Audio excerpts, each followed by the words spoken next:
ಇಲಕಲ್ಲ ನಗರದಲ್ಲಿ ಭೀಮಾ ಆರ್ಮಿ ವತಿಯಿಂದ ಇಲಕಲ್ಲ ನಗರದಲ್ಲಿ ಭೀಮಾ ಆರ್ಮಿ ಸಂಘದ ವತಿಯಿಂದ ಪದಾಧಿಕಾರಿಗಳ ಪದಗ್ರಹಣ ಹಾಗೂ ಉಚಿತ ಆರೋಗ್ಯ ತಪಾಸಣಾ ಶಿಬಿರ ಕಾರ್ಯಕ್ರಮ ಮಾಡಲಾಯಿತು. ಇದೇ ಸಂದರ್ಭದಲ್ಲಿ ಪೂಜ್ಯ ಸಂಘಪಾಲ ಬಂಥೇಜಿ, ಧಮ್ಮ ವಿಜಯ ಬುದ್ಧ ವಿಹಾರ, ಸಿಂದಗಿರವರು ಮಾತನಾಡಿ, ಸಂಘಟನೆಗೆ ಬದುಕಲು ಬರಬೇಡಿ, ಸಂಘಟನೆ ಒಂದು ಶಕ್ತಿ, ಸಂಘಟನೆ ಒಂದು ಬಲ, ಆದ ಕಾರಣ ಸಂಘಟನೆ ಒಂದು ಸಮಾಜ ಸೇವೆ ಎಂದು ಹೇಳಿದರು. ಇದೇ ಸಂದರ್ಭದಲ್ಲಿ ನಗರದ ಸಮಾಜ ಸೇವಕು ಹಾಗೂ ಹಿರಿಯರು ಹಾಗೂ ಪ್ರಮುಖ ವೈದ್ಯರು ಹಾಗೂ ಭೀಮಾ ಆರ್ಮಿ ಸಂಘದ ಪದಾಧಿಕಾರಿಗಳು ಹಾಗೂ ಸಾರ್ವಜನಿಕರು ಉಪಸ್ಥಿತರಿದ್ದರು.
ನನ್ನ ವೈದ್ಯ ಮಿತ್ರರೇ ಮತ್ತು ಇತರೆ ಸಮಾಜದ ಗಣ್ಯರೇ ಹಾಗೂ ವೇದಿಕೆ ಆಚೆ ಕೂತಿರುವಂಥ ಎಲ್ಲ ಗಣ್ಯಮಾನರೇ ಹಾಗೂ ಅಕ್ಕ ತಂಗಿಯರೇ, ಅಣ್ಣ ತಮ್ಮಂದಿರೇ, ಇವತ್ತಿನ ದಿವಸ ಇದೊಂದು ನೂತನವಾದ ಒಂದು ಮತ್ತು ಈಗಲೇ ಪದಾಧಿಕಾರಿಗಳು ಹೇಳ್ದಂಗೆ ಇದರದ್ದು ಸಮಾಜದ ಒಳಿತಿಗಾಗಿ ಹಾಕಿಗಾಗಿ ಅವರು ಏನೋ ಒಂದು ಯೋಚನೆ ಅಥವಾ ಯೋಜನೆಯನ್ನು ಇಟ್ಕೊಂಡಿದ್ದಾರೆ. ಅದಕ್ಕೆ ತಾವೆಲ್ಲರೂ ಹೆಚ್ಚಿನ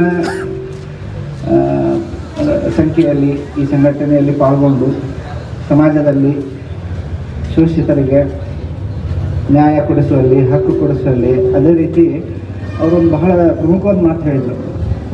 ಬಾಬಾ ಸಾಹೇಬ್ ಅಂಬೇಡ್ಕರ್ ಅವ್ರದ್ದು ಏನು ಕನಸಾಗಿತ್ತು ಅಂತಂದ್ರೆ ಬರೀ ಸಂವಿಧಾನ ಬರೆಯೋದು ಒಂದೇ ಇರಲಿಲ್ಲ. ಅವ್ರ ಕನಸೇನಿತ್ತು, ಎಲ್ಲರೂ ಶಿಕ್ಷಿತರಾಗಬೇಕು, ಎಲ್ಲರೂ ತಿಳ್ಕೊಳ್ಳೋಕೆ ಹಾಕ್ಬೇಕು.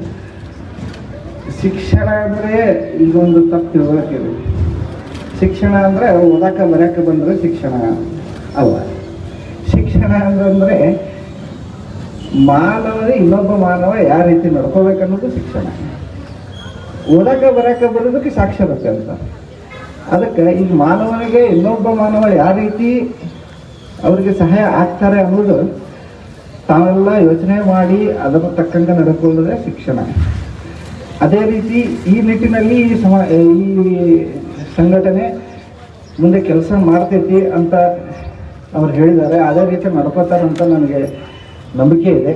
ಅದಕ್ಕೆ ಅವ್ರಿಗೆಲ್ಲರಿಗೂ ಶುಭಾಶಯಗಳನ್ನು ಕೋರುತ್ತಾ ನನ್ನ ಎರಡು ಮಾತನ್ನು ಧನ್ಯವಾದಗಳು.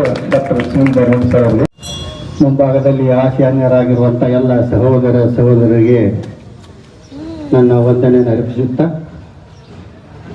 ಭೀಮಾ ಆರ್ಮಿಯ ಇಳಕಲ್ ಹುಗುನ್ ತಾಲೂಕಿನ ಪದಾಧಿಕಾರಿಗಳ ಪದಗ್ರಹಣ ಸಮಾರಂಭದ ಪ್ರಯುಕ್ತ ಜರುಗುತ್ತಿರುವ ಉಚಿತ ಆರೋಗ್ಯ ತಪಾಸಣಾ ಶಿಬಿರ ಹಾಗೂ ಕ್ರಿಕೆಟ್ ಟೂರ್ನಮೆಂಟ್ ಮೊದಲೇ ದಿನನೇ ಒಳ್ಳೆಯ ಕಾರ್ಯಕ್ರಮವನ್ನು ಹಮ್ಮಿಕೊಂಡಿದ್ದಾರೆ ಎಲ್ಲ ಭೀಮಾ ಆರ್ಮಿಯ ಪದಾಧಿಕಾರಿಗಳು. ಅವರು ಒಳ್ಳೆಯ ಕೆಲಸ ಮಾಡಬೇಕಂತಂದರೆ ಸಮಾಜ ಅವರಿಗೆ ಸಪೋರ್ಟ್ ಮಾಡಬೇಕು, ಸಹಕಾರ ಮಾಡಬೇಕು. ಯಾಕಂತಂದರೆ ನೀವು ಯಾವುದಾದ್ರೂ ಕೆಲಸ ಹಚ್ಚಿದರೆ ಅವ್ರು ಏನದಂತಂದ್ರೆ ಆ ಸಂಘಟನೆ ಕೆಲಸ ಮಾಡಲಿಕ್ಕೆ ಸಾಧ್ಯ ಆಗುತ್ತೆ. ನೀವು ಯಾರು ಅವ್ರಿಗೆ ಯಾವುದೂ ಕೆಲಸ ಕೊಡಲಿಲ್ಲ, ನೀವು ಯಾವ ತೊಂದರೆಯನ್ನು ಹೇಳಲಿಲ್ಲ ಅಂತಂದರೆ ಸಂಘಟನೆ ಕೆಲಸ ಇಲ್ಲದ ಹಾಗೆ ಇರಬೇಕಾಗತ್ತೆ. ದಯವಿಟ್ಟು ಎಲ್ಲ ಸಾರ್ವಜನಿಕರು ಇದನ್ನು ಅರ್ಥ ಮಾಡಿಕೊಳ್ಳಿ. ನಿಮಗೆ ಸರ್ಕಾರದಿಂದ ಬರುವಂಥ ಸೌಲಭ್ಯ ಆಗಿರ್ಬೋದು, ಯಾವುದೇ ಕೆಲಸ ಆಗಿರ್ಬೋದು, ಯಾವುದೇ ಪ್ರಮಾಣ ಪತ್ರಗಳನ್ನು ಪಡೆಯೋದಾಗಿರ್ಬೋದು, ತೊಂದರೆಗಳು ಭಾಳ ಆಗಿದ್ದರೆ ದಯವಿಟ್ಟು ಅವರನ್ನು ನೀವು ಸಂಪರ್ಕ ಮಾಡಿ ನಿಮಗೆ ಕೆಲಸ ಮಾಡಿಕೊಡ್ತಾರೆ. ಯಾಕಂತಂದರೆ ನಾನು ಬಹಳ ದಿವಸಗಳಿಂದ ನೋಡ್ತಾ ಇದ್ದೀನಿ, ಈ ಭೀಮಾ ಆರ್ಮಿಯ ಪದಾಧಿಕಾರಿಗಳು ಇವತ್ತು ಇದೇನೋ ಉದ್ಘಾಟನೆ ಆಗಿರ್ಬೋದು, ಆದರೆ ಬಹಳ ದಿವಸಗಳಿಂದ ಅವರು ಕೆಲಸ ಮಾಡ್ಕೊಂಡು ಬರ್ತಾನೆ ಇದ್ದಾರೆ.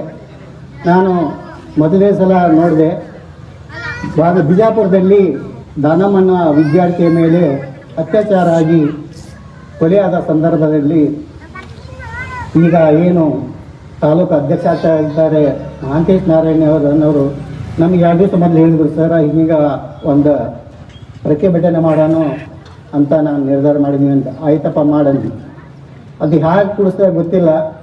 ಆ ದಿವಸ ಕಂಠಿ ಸರಗಲ್ಲಿಗೆ ಎಷ್ಟು ವಿದ್ಯಾರ್ಥಿಗಳು ಸೇರಿದ್ರು ನನಗೆ ಒಂಥರ ವಿಚಿತ್ರ ಅನಿಸ್ತು. ಯಾಕಂತಂದರೆ ವಿಚಿತ್ರ ಅನಿಸೋದು ನಿಜವಾಗ. ಯಾಕಂತಂದರೆ ಆ ಸಂಘಟನಾ ಶಕ್ತಿ ಇದೆಯಲ್ಲ ಅದನ್ನು ಬಳಸ್ಕೊಳ್ಳೋದು ನಮ್ಮ ಕರ್ತವ್ಯ.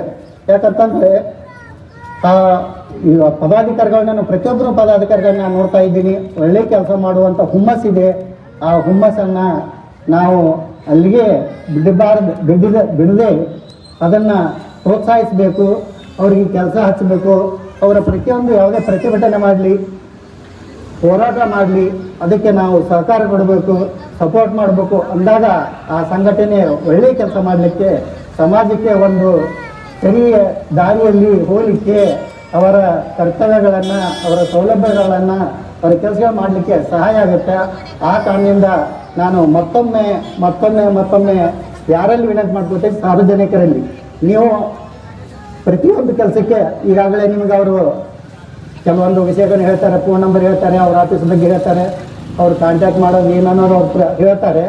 ನೀವು ಅವ್ರನ್ನ ಸಂಪರ್ಕ ಮಾಡಿದ್ರಂತಂದರೆ ನಿಮ್ಮ ಕೆಲಸಗಳು ಯಾವುದೇ ತೊಂದರೆ ಇಲ್ಲದೆ ಆಗುತ್ತೆ. ಜೊತೆಗೆ ಅವರ ಸಂಘಟನೆ ಬೆಳೀಲಿಕ್ಕೂ ಸಹಕಾರ ಆಗುತ್ತೆ. ಯಾಕಂತಂದರೆ ಮನೆಯಲ್ಲಿ ತಂದೆ ತಾಯಿಗಳು ಚೆನ್ನಾಗಿದ್ದರೆ, ಒಳ್ಳೆ ಸಂಸ್ಕಾರ ಕೊಟ್ಟರೆ ಮಕ್ಕಳು ಕೂಡ ಸಂಸ್ಕಾರವಂತರಾಗ್ತಾರಂತೆ. ಈ ಲೆವೆಲ್ನಲ್ಲಿ ನೋಡಿದರೆ ಭಾರತದ ಏನು ರಾಷ್ಟ್ರೀಯ ಅಧ್ಯಕ್ಷರಿದಾರಲ್ಲ ಅವರು ಭಾರಿ ಒಳ್ಳೆ ವಾಗ್ಮಿದ್ದಾರೆ, ಹೋರಾಟಗಾರಿದ್ದಾರೆ.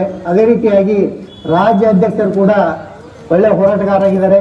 ಅಂಥವರ ಸಹಕಾರದೊಂದಿಗೆ ಈ ಇಳಕಲ್ ಹುಣಸೂರು ತಾಲೂಕಿನ ಏನು ಅಧ್ಯಕ್ಷರು ಪದಾಧಿಕಾರಿಗಳು ಏನಿದ್ದಾರೆ ಅವರು ಕೂಡ ಕೆಲಸ ಮಾಡ್ತಾರೆ. ಕೆಲಸ ಮಾಡಲಿಕ್ಕೆ ಅವರಿಗೆ ಉತ್ಸಾಹ ಇದೆ. ಆ ಉತ್ಸಾಹಕ್ಕೆ ನಾವು ಎಲ್ಲರೂ ಸಹಕಾರ ಕೊಡೋಣ, ಸಪೋರ್ಟ್ ಕೊಡೋಣ, ಅವರಿಗೆ ಬೆಂಬಲ ಕೊಡೋಣ, ಅವರ ಹೋರಾಟಕ್ಕೆ ಮುಂಚೂಣಿಯಾಗಿ ನಿಂತು ಬೆಂಬಲ ಕೊಡೋಣ ಅಂತ ಹೇಳ್ತಾ ನನಗೆ ಒಂದೆರಡು ಮಾತುಗಳನ್ನು ಮಾತಾಡಲಿಕ್ಕೆ ಅವಕಾಶ ಕೊಟ್ಟಂತ ಈ ಭೀಮ್ ಆರ್ಮಿಯ ಹುಣಗುಂದ ಇಳಕಲ್ ತಾಲೂಕಿನ ಅಧ್ಯಕ್ಷರು ಹಾಗೂ ಎಲ್ಲ ಪದಾಧಿಕಾರಿಗಳಿಗೂ ಮತ್ತೊಮ್ಮೆ ಜೈ ಭೀಮನ ವಂದನೆಗಳನ್ನು ಸಲ್ಲಿಸುತ್ತಾ ಎಲ್ಲರಿಗೂ ನಮೋ ಬುದ್ಧಾಯ, ಜೈ ಭೀಮ್. ನಾನು ಮೈತ್ರಿಪೂರ್ಣವಾಗಿ ಅವರಿಗೆ ಶುಭವನ್ನು ಮಂಗಳನ ಹಾರೈಸುತ್ತಾ ಮತ್ತು ವೇದಿಕೆ ಮುಂಭಾಗಿರ್ತಕ್ಕಂಥ ತಮ್ಮೆಲ್ಲರಿಗೂ ಕೂಡ ಮೈತ್ರಿಪೂರ್ಣವಾಗಿ ಮಂಗಳನ ಹಾರೈಸುತ್ತಾ ಇವತ್ತು ಈ ಒಂದು 2 ಕಾರ್ಯಕ್ರಮವನ್ನು ಏನು ಆಯೋಜನೆ ಮಾಡಿದರೆ ಬಹಳ ಉತ್ತಮವಾದ ಒಂದು ಕಾರ್ಯಕ್ರಮ. ಯಾಕೆ ಅಂತಂದರೆ ಆರೋಗ್ಯ ಅಂತಕ್ಕಂಥದ್ದು ಎಲ್ಲಕ್ಕಿಂತ ಇಂಪಾರ್ಟೆಂಟ್. ಯಾಕೆಂದರೆ ಆರೋಗ್ಯ ಇದ್ರೇ ಎಲ್ಲ ಲಾಭವನ್ನು ಪಡ್ಕೋಬೋದು. ಅದಕ್ಕೆ ಭಗವಾನ್ ಬುದ್ಧರು ಒಂದು ಕಡೆ ಹೇಳ್ತಾರೆ, ಆರೋಗ್ಯ ಪರಮ ಲಾಭ. ಆರೋಗ್ಯ ಇಲ್ಲ ಅಂತಂತಂದರೆ ನಾವೇನೆಲ್ಲ ಸಂಪಾದನೆ ಮಾಡಿರ್ತೀವಿ ಅದನ್ನು ಅನುಭವಿಸೋಕ್ಕಾಗಲ್ಲ. ಅದನ್ನು ಸಂಪಾದನೆ ಮಾಡ್ಬೇಕಂತಂದರೆ ಆರೋಗ್ಯ ಬಹಳ ಮುಖ್ಯವಾಗಿ ಇರ್ತಕ್ಕಂಥದ್ದು. ಅದಕ್ಕೆ ಈ ಒಂದು ಕಾರ್ಯಕ್ರಮವನ್ನು ಇಂಥ ಉಚಿತವಾಗಿ ಈ ಆರೋಗ್ಯ ತಪಾಸಣಾ ಕಾರ್ಯಕ್ರಮ ಹಾಕ್ಕೊಂಡಿದ್ರಿ, ಭಾಳ ಸಂತೋಷದ ವಿಷಯ. ಅದಕ್ಕೆ ಈ ಕಾರ್ಯಕ್ರಮ ಕೇಳಿ ನಾನು ಬರ್ತೀನಿ ಅಂತ ಹೇಳಿದೆ. ಅದಕ್ಕೆ ಪ್ರತಿಯೊಬ್ಬರು ಕೂಡ ಈ ಒಂದು ಸಂಘಟನೆ ಏನು ಒಂದು ಕಾರ್ಯಕ್ರಮ, ಒಂದು ಹಳ್ಳಿಯಲ್ಲಿ ಕಾರ್ಯಕ್ರಮ ಮಾಡಿದ್ರೆ ಅವು ಕೂಡ ಹೋಗಿದ್ದೆ, ಒಳ್ಳೆ ಕಾರ್ಯಕ್ರಮ ಹಾಕ್ಕೊಂಡಿದ್ರು. ಇವಾಗ ಕೂಡ ಒಳ್ಳೆ ಕಾರ್ಯಕ್ರಮವನ್ನು ಅವರು ಆಯೋಜನೆ ಮಾಡಿದ್ದಾರೆ. ಅದಕ್ಕೆ ಆರೋಗ್ಯ ಪ್ರತಿಯೊಬ್ಬರು ಕೂಡ ಚೆನ್ನಾಗಿ ಮಾಡ್ಕೊಳ್ತಕ್ಕಂಥದ್ದು. ಮತ್ತು ಜೊತೆಯಲ್ಲಿ ಕ್ರಿಕೆಟ್ ಏನು ಆಡೋದು ಅದನ್ನು ಫಿಸಿಕಲಿ ಮತ್ತು ಮೆಂಟಲಿ ಚೆನ್ನಾಗಿ ಇದು ಮಾಡುತ್ತೆ. ಅದಕ್ಕೆ ಒಳ್ಳೆ ಕಾರ್ಯಕ್ರಮ ಆಯೋಜನೆ ಮಾಡಿದ್ದಾರೆ. ಅದ್ರ ಜೊತೆಯಲ್ಲಿ ಈ ಭೀಮ್ ಆರ್ಮಿಗೆ ಪದಕ ಮಾಡ್ತಕ್ಕಂಥ ಒಂದಿದು. ಅದಕ್ಕೆ ಸಂಘಟನೆ ಅಂತಕ್ಕಂಥದ್ದು ಬಹಳ ಮುಖ್ಯ. ಆ ಸಂಘಟನೆಗಳು ಯಾವುದೂ ಕೂಡ ಮಾರಾಟ ಆಗಬಾರ್ದು. ಸ್ವಾಭಿಮಾನದಿಂದ ಸಂಘಟನೆಯನ್ನು ಮಾಡ್ಕೊಂಡು ಹೋಗಬೇಕು. ಆವಾಗ ಆ ಸಂಘಟನೆಗೆ ಒಂದು ಅರ್ಥ ಬರುತ್ತೆ. ಮತ್ತು ಆ ಸಂಘಟನೆದವರು ನಿಜವಾಗ್ಲೂ ಕೂಡ ಬಾಬಾ ಸಾಹೇಬ್ ಅಂಬೇಡ್ಕರ್ ಹೇಳಿದಂತೆ ಶಿಕ್ಷಣ ಸಂಘಟನೆ ಹೋರಾಟಕ್ಕೆ ಒಂದು ಅರ್ಥ ಬರುತ್ತೆ. ಇಲ್ಲಾಂದರೆ ಹೊಟ್ಟೆಪಾಡಿಗಾಗಿ ಸಂಘಟನೆ ಮಾಡಿಕೊಂಡು ಮಾರಾಟವಾಗಿದ್ರೆ ಅದು ಬಾಬಾ ಸಾಹೇಬರಿಗೆ ಅಂಬೇಡ್ಕರ್ ಅವರಿಗೆ ಒಂದು ಮಾಡಿರ್ತಾರೆ. ಮತ್ತು ಸಂಘಟನೆ ಯಾರು ರಾಷ್ಟ್ರಾಧ್ಯಕ್ಷರಿರ್ತಾರೋ ಅವ್ರಿಗೂ ಒಂದು ಅವಮಾನ ಕೆಟ್ಟ ಹೆಸರು ನಂತರ ಅದಕ್ಕೆ ನಾನು ಚಲುವಾದಿಯವರು ಮಾತಾಡ್ತಾ ಹೇಳಿದ್ರು, ಅನೇಕ ಸಂಘಟನೆಗಳು ಮಾರಾಟವಾಗುತ್ತೆ ಅಂತ ಹೇಳಿ. ಅದಕ್ಕೆ ಆ ರೀತಿ ಯಾರೆಲ್ಲ ಆಗ್ತಾರೋ ಅದನ್ನ ಸಂಘಟನೆ ಅಲ್ಲ, ಅದು ಬದುಕಲಿಕ್ಕೋಸ್ಕರ ಬಂದಿರತಕ್ಕಂಥ ಆಗುತ್ತೆ. ಬದುಕಕ್ಕೋಸ್ಕರ ಸಂಘಟನೆಗೆ ಬರಬಾರ್ದು, ನಾವು ಜೀವನ ಕಟ್ಕೊಳ್ಳೋಕ್ಕೋಸ್ಕರ ಸಂಘಟನೆಗೆ ಬರಬಾರ್ದು, ಹೋರಾಟಕ್ಕೋಸ್ಕರ ಸಂಘಟನೆಗೆ ಬರಬೇಕು. ಅದಕ್ಕೆ ತಾವು ಏನು ಈ ಕಾರ್ಯಕ್ರಮ ತಾವೆಲ್ಲ ಹಾಯ್ಕೊಂಡಿದ್ರಿ, ಇದನ್ನೆಲ್ಲ ಕೂಡ ನೀವು ಈ ಒಂದು ಕಾರ್ಯಕ್ರಮ ಎಲ್ಲ ಯಶಸ್ವಿಯಾಗಲಿ. ಮುಂದಿನ ದಿನಗಳಲ್ಲಿ ಈ ಭೀಮ ಆರ್ಮಿ ಹುನಗುಂದ ಮತ್ತು ಈ ಇಳಕಲ್ ತಾಲೂಕದಲ್ಲಿ ಅತಿ ಹೆಚ್ಚು ಯುವಕರು, ಅತಿ ಹೆಚ್ಚು ಜನರು ಇದರಲ್ಲಿ ಭಾಗಿಯಾಗುವಂಥರಾಗಲಿ ಮತ್ತು ಈ ಒಂದು ಸಂಘಟನೆ ಬಹಳ ಉನ್ನತ ಮಟ್ಟಿಗೆ ಬೆಳವಣಿಗೆ ಆಗಲಿ.